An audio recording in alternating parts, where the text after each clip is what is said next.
जय हिंद दोस्तों। आज हम बात करने वाले हैं केंद्रीय रिजर्व पुलिस बल की नई भर्ती के बारे में।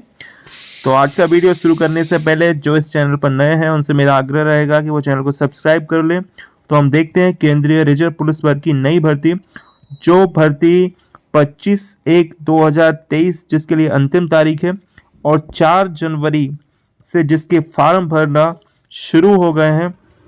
तो वो भर्ती आपके सबके सामने है। तो हम देख लेते हैं कौन सी भर्ती है, क्या क्या इसमें पात्रता मांगी गई है, कितनी आयु है और कितने पद हैं। तो केंद्रीय रिजर्व पुलिस बल की भर्ती आप देख सकते हैं, आशुलिपिक और हवलदार मंत्रालय के पद के लिए ये भर्ती है, जिसमें पुरुष और महिला से आवेदन को आमंत्रित कराया गया है जो सामान्य रूप से भारत के निवासी है। इसकी वेबसाइट, ऑफिशियल वेबसाइट पर जाकर भी आप सीधा इसके लिए आवेदन कर सकते हैं। एक से अधिक आवेदन पत्र निरस्त कर दिए जाएंगे। इसका मतलब है कि एक व्यक्ति को सिर्फ एक ही आवेदन करना है एक पद के लिए। हम देखते हैं कौन कौन सी इसमें भर्तियां हैं। तो देखिए, सहायक उप निरीक्षक आशुलिपिक और हवलदार मंत्रालयीन। हवलदार होता है हेड कांस्टेबल, जो कि आरक्षक से बड़ी भर्ती होती है। तो उप निरीक्षक के लिए महिलाओं के लिए, पुरुषों के लिए अलग अलग पद हैं। 58 अनारक्षित हैं, ईडब्ल्यूएस के 14 पद हैं, अन्य पिछड़ा वर्ग के लिए 39 पद हैं, अनुसूचित जाति के लिए 21 और जनजाति के लिए 11।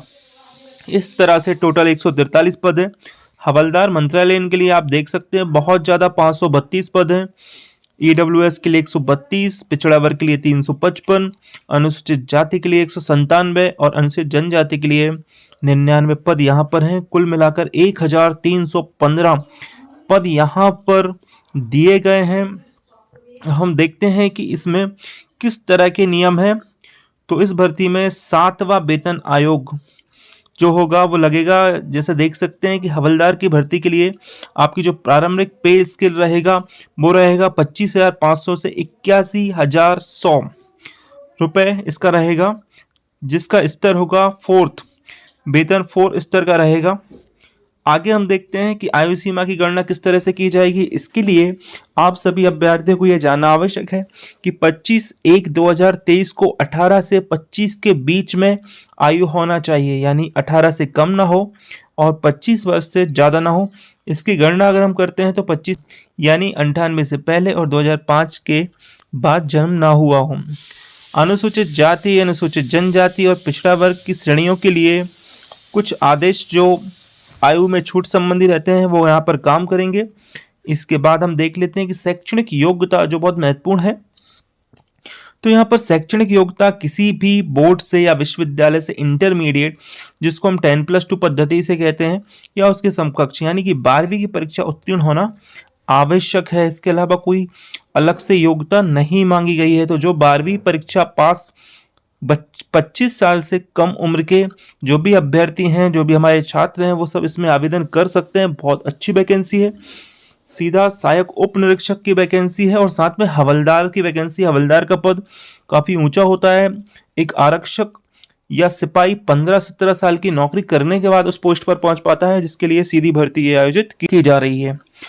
आवेदन करने के लिए आप देख सकते हैं, आप www.crpfindia.com या फिर www.crpf.nic.in के माध्यम से यहाँ पर आवेदन आप कर सकते हैं।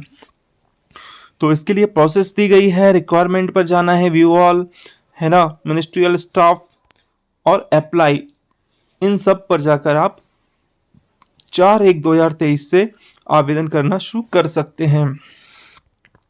इसके अलावा हम बात कर लेते हैं कि इसके लिए डेट क्या है। 4/1 से शुरू है, 25/1/2023 तक ये ख़त्म है। इसके लिए जो प्रवेश परीक्षा के लिए प्रवेश पत्र जारी होंगे वो फरवरी में होंगे, और आपकी कंप्यूटर आधारित टेस्ट की अनुसूची अंतरिम जो आएगी वो आएगी 22 से 28 फरवरी तक। यहाँ पर एक सरकार का कोट दिया गया है। सरकार ने कोटेशन मार्क में लिखा है कि सरकार ऐसे कार्यबल के लिए प्रयासरत है जो लैंगिक संतुलन को दर्शाता हो, जिसमें महिला उम्मीदवारों को आवेदन करने के लिए प्रोत्साहित किया गया हो। यानी कि हमारी इस भर्ती में महिलाओं के लिए भी बराबरी से अधिकार दिया गया है, वो भी आवेदन कर सकती हैं। भर्ती प्रक्रिया कंप्यूटर टेस्ट, कौशल, स्किल टेस्ट, शारीरिक नापतोल, जिसको हम बोलते हैं पीएसटी, दस्तावेजों का जांच, चिकित्सा परीक्षण, इन सब के अनुसार होगी। आवेदन केवल ऑनलाइन मोड के माध्यम से ही होंगे, इसलिए अभ्यर्थी केवल ऑनलाइन आवेदन करने की आवश्यकता है। आवेदन जमा करने के लिए किसी अन्य प्रणाली की अनुमति नहीं होगी।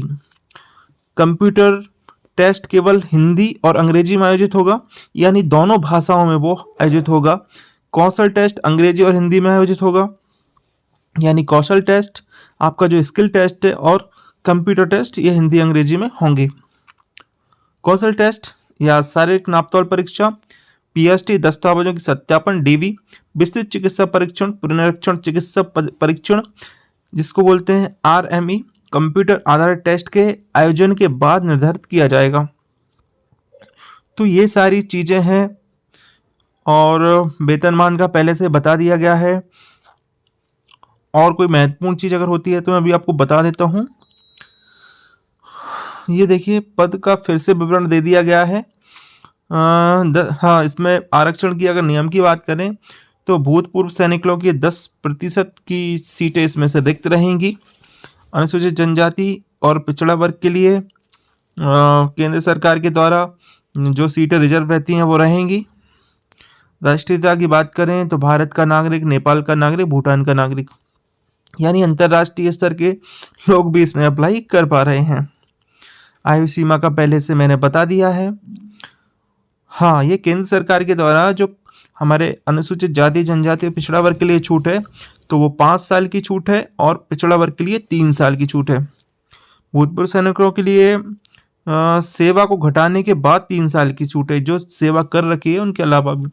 केंद्रीय कर्मचारियों के लिए 45 साल तक की उम्र के लिए पात्र हैं, अगर वो आरक्षित वर्ग से हैं तो SC ST से, OBC से है तो 43 तक, और सामान्य जो उम्मीदवार हैं जो सरकारी सेवा में केंद्र सरकार की नौकरी कर चुके हैं उनके लिए 40 साल यहाँ पर एज रखी गई है। 84 के दंगों या गुजरात के 2002 के दंगों से अगर कोई व्यक्ति है आश्रित है तो 5 साल की छूट है। 84 दंगों में गुजरात के दंगों से मारे गए पीड़ितों के बच्चों के लिए 8 साल की छूट है। तो इस तरह की छूट यहाँ पर दी गई है। और मैं आपको ये भी बता देता हूँ कि कौन कौन से प्रदेश में ये वैकेंसी निकली गई है। तो दोस्तों आप देख सकते हैं इसमें मैट्रिकुलेशन की बात कही गई है, साथ में स्पष्टीकरण भी दिया गया है कि एक भूतपूर्व सैनिक काश है उस व्यक्ति से जो सेना में रहा हो, चाहे वो भारतीय सेना हो, वायुसेना हो, नियमित सेना जो होती है उसमें रहा हो। मैं सीधा आपको ले चलता हूँ प्रदेश में कितनी वैकेंसी है। योग्यता में 12वीं के अलावा और क्या मांगा गया है। देखिए शैक्षणिक योग्यता की अंतिम तिथि मानी गई है 25/1/2023 तक आपकी डिग्री पूरी हो जाना चाहिए, पहली चीज जो कि 12वीं है। इसमें केंद्रीय या राज्य सरकार द्वारा मान्यता प्राप्त बोर्ड से इंटरमीडिएट 10+2 यानी कि 12वीं परीक्षा इसमें मांगी गई है। साथ में इन्होंने ये कहा है कि 10वीं कक्षा के बाद तकनीकी शिक्षा में किया गया 2 या 3 वर्षीय डिप्लोमा प्रमाण पत्र इंटरमीडिएट 10+2 के समकक्ष नहीं है। अगर कोई छात्र, कोई अभ्यर्थी ये दावा करता है कि 10वीं के बाद उसने ITI की हुई है या फिर कोई अन्य डिप्लोमा कर लिया है लेकिन 12वीं नहीं किया है तो वो 10+2 के समकक्ष नहीं माना जाएगा, यानी उनको 12वीं करना अनिवार्य है।